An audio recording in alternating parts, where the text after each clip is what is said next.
Architecture and music are all around us, so much so that they are often invisible. Architecture is often referred to as frozen music, and the link between them has long been recognized. In terms of form, structure, proportion, and acoustic properties. Equally important in both arts, though, is mood. How does a song make us feel? How does a building make us feel?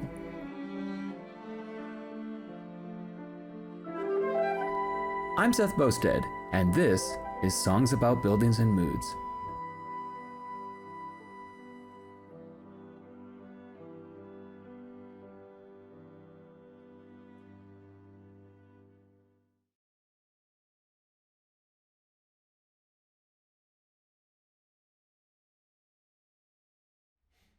When Santiago Calatrava's breathtaking design for the Quadracci Pavilion at the Milwaukee Art Museum was completed in 2001, it was instantly an iconic addition to Milwaukee's rich architectural heritage. Much of the design takes its inspiration from the museum's location on the shore of Lake Michigan, featuring a pedestrian bridge with a raised mast inspired by the shape of a sailboat, a curved gallery resembling a wave, and, most famously, the Burke Brise Soleil, a set of mobile blinds that resemble the wings of a bird. Calatrava is famous for making architecture that moves, and so these wings open and close, giving the viewer the sense that part of the museum is just about to take flight. The effect is stunning. I spoke with Amy Kirschke about the Calatrava addition and the museum's history. Our first building was actually built in 1888, a few blocks west of here, the Leighton Art Gallery. It's really the origins of the museum we know today. And then the Arts Center at the time came to the lakefront in 1957. And that's where we see the building by Eero Saarinen, the War Memorial Center, which was so cutting edge at the time. Had mixed reviews in the press. It was so avant-garde, but is really an architectural gem. And then in 1975, the collection of the museum was expanding. And we had one donor in particular, Mrs. Bradley, who wanted to gift her incredible modern art collection and helped support a fundraising campaign to build an extension with David Kaler, the architect. And then along came Calatrava. In 2001, we opened the Quadracci Pavilion, where we're sitting today. And this really is a building that we think of as such an incredible statement. It's sort of our largest work of art, our largest sculpture. And then this put us on the map internationally in a whole new way. I was just thinking as you're talking, I mean, you want to build a new wing, you find the right architect. It's very similar to what we do in my field with commissioning music, and you give the musician, the composer, total freedom. You have no idea what you're going to get. Right. Brianna wrote a wonderful piece, but you never really know what you're going to get. And it's the same with architecture, right? I mean, so yes. You luck out because Calatrava gives you this building that instantly becomes iconic. I mean, exactly. There must have been quite a lot of joy, I think, at the museum when this was unveiled. Exactly, and I think I have to give Milwaukee credit too for taking on, he is his first building in the United States. He was known more for bridges, to bring this building to Milwaukee, to the shores of Lake Michigan, and to just really entrust him with a design that is breathtaking. You think when we came to this site, he looked out, he saw the lake, he saw boats, he saw the birds soaring, and really responded to the lake, but also to the city. A lot of people don't realize how much this building is lined up with the city grid. And he could have kept it sort of isolated on the shore, but he really brought the city to our doorstep by building this pedestrian bridge that you see out front. So, and it lines up perfectly with the city block. So if you're halfway down Wisconsin Avenue, you can actually see all the way through the building to the lake. And just the accessibility factor of the bridge as well. I mean, as you say, integrating the museum into the city. Art isn't a place that you go to. Art is part of the city. Exactly. It's here for you. Exactly. And then, it's a fascinating building too, in that it's so tied to the earth. The Saarinen building is sort of elevated on these impossible columns that sort of defy gravity. And when the wings are closed, the building is very earthbound. But when they open, as you'll see today, they really, it just takes on this bird-like form or a ship about to take sail. It's the Burke Brise Soleil, which I know our composer responded to specifically, but we think of it as either sails or wings about to take flight. So grounded, but yet aspirational, sort of hopeful full of promise for sort of the impossible in a building that moves. And I think really that the lakefront is for everyone in our community. I think to make this such a destination in our city, you can actually enter the building from both the lake side and the city side and just enjoy the building without paying admission. And the number of people who line up and have family photos, wedding photos, graduation photos taken in front of the building, just how much it means as a symbol for our city, and the lakefront as well. We have children who come on school tours here who have never been to the lakefront. So to me, that's a really important part of living in this community, and I think it adds that access as well. Most people don't know this, but a lot of us in the museum work in good old cubicle land in museums in the windowless part of the buildings. And so we all walk out here on occasion, even if we don't have a reason to be in this part of the building, just to refresh and restore. It's a very inspiring space. I mean, if you work up your way up the ladder here at the museum, can you get your desk out here at some point? I don't know. We're all working on that, yeah. But it's also a place that we have been able to program so well. I think it invites any number of types of experiences. So we have performances, we have presentations, we have family days where people can just sprawl out. It's a place that we don't have the art on view so much. It's a place for people to engage, and then in our adjacent spaces where our collection lives. The first thing that I saw when I just did a Google search of the Milwaukee Art Museum was this Berg-Breeze Soleil, and this newer portion of the museum that was built in 2001. And I see the photos, and then there are videos of the sail actually opening, and it's moving architecture, and it just caught me by surprise, and I really was like, I have to do this. This represents, to me, it feels like it represents my music, my style of writing, and I thought that I could tell a good story with my music about this building. That's really fascinating to me. I mean, you're looking at the different buildings and you go, oh, that's my music. Talk to me more about that. So at first, before coming to visit, I wasn't sure, how am I going to write this to make this fit the building. So I came down, my husband and I came, and we toured the building, and we started here. We walked across the bridge. It was raining, so we didn't get to see the sails open. But we started on our tour, and we first went into the War Memorial, and it almost reminded me of the brutalistic type style. And there's a portion in the first few minutes of the piece where there's pizzicato in the violin and the cello, and it's very straight. It kind of creates like a box. Boop, boop, boop, boop. And that's what I'm thinking about when I'm writing that, and I'm looking at this very square shape of the building. And also there is no ornamentation in the first few movements, which is also kind of what I got from that particular part of the building. Later, after going to the War Memorial, we moved into the Kaler building, which was also still very square, simplistic, and not super ornamented. So that particular, straightforward rhythm, the pizzicatos continue in that section. I do add in just a little motive that is kind of like a march, which reminds me of, during war, soldiers would march. And so that harkens back to the War Memorial. After that, the piece musically moves into and represents this particular hallway that we're in here, which is starting us moving into the Quadracci Pavilion. So in that section, the cello is playing alone. It's solo cello, and it's kind of improvisatory and hearkening towards the future. So we're coming from the War Memorial and the Kaler building, which are the past of the museum, moving into this new space.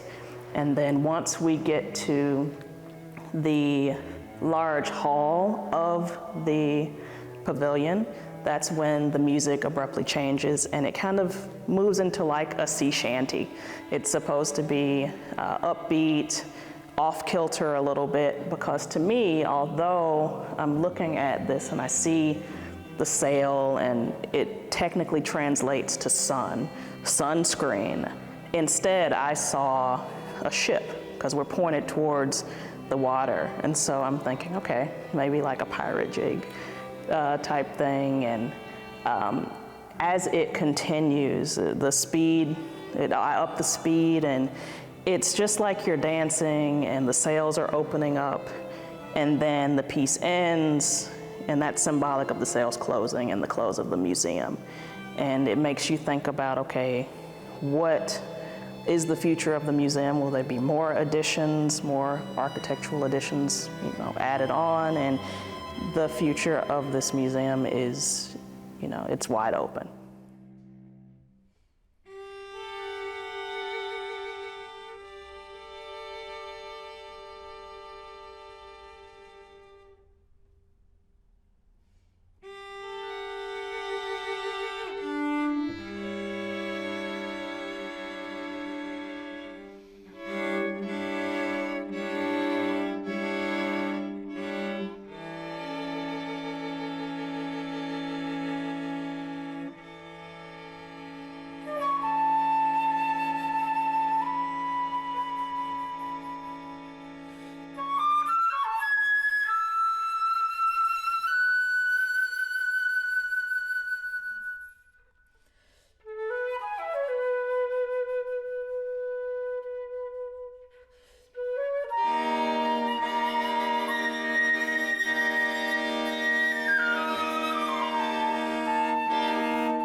The Morris-Jumel Mansion was built just before the Revolutionary War and is the oldest still standing residence in Manhattan.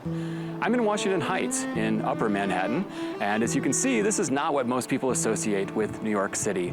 We have trees here and grass and parks, there's bluffs and rocks, all kinds of things you don't normally associate with the big city. And if you go inside the mansion, you step back into time. You'll find that the period decor is exactly the way it was in the time of Eliza Jumel, and there are plenty of little details to inspire a composer.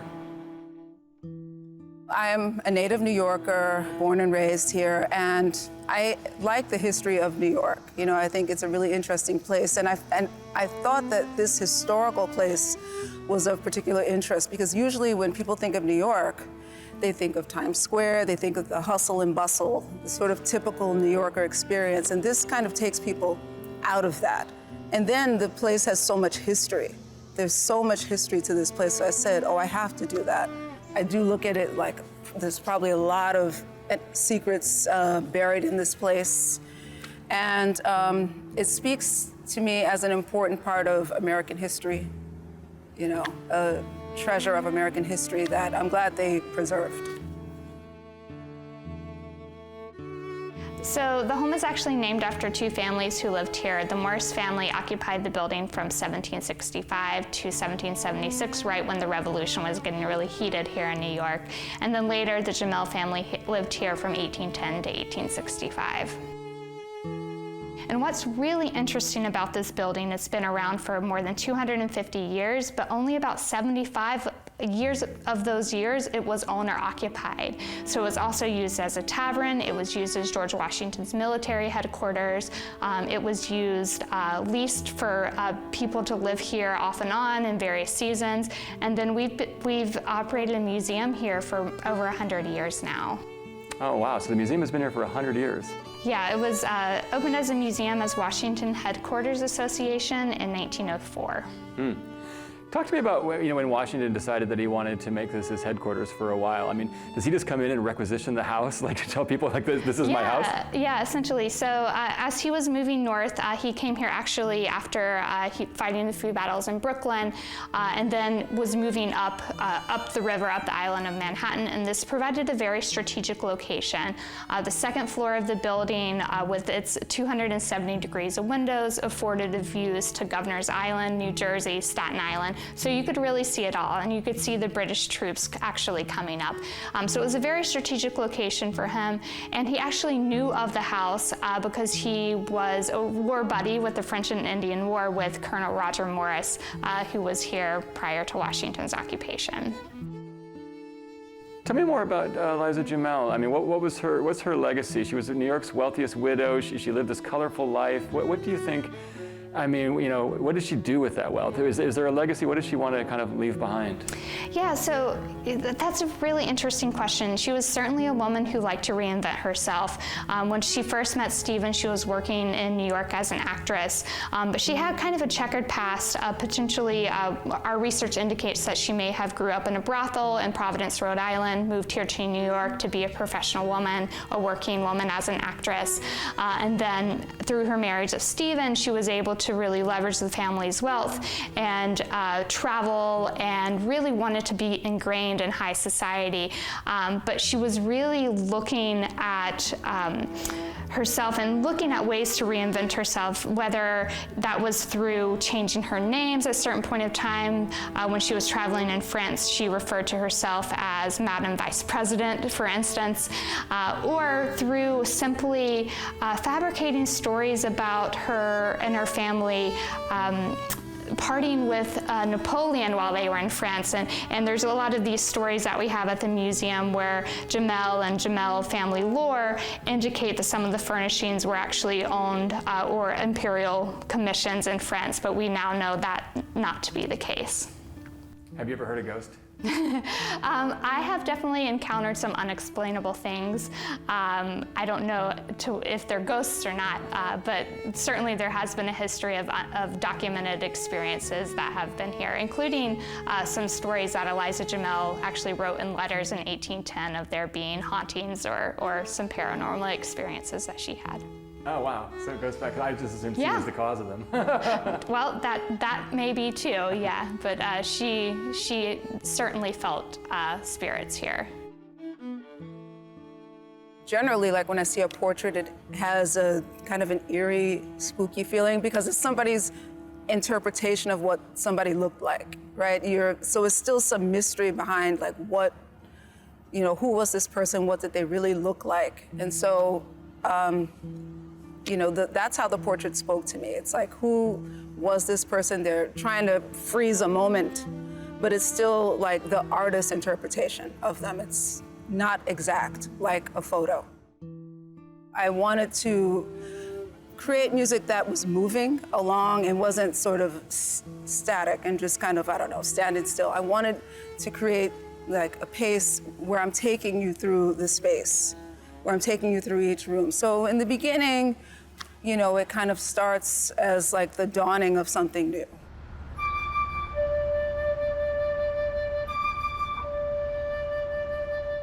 And then you go through all these different chapters in the life of this mansion and then I return to the opening idea at the end. And then I have a little coda at the end.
you.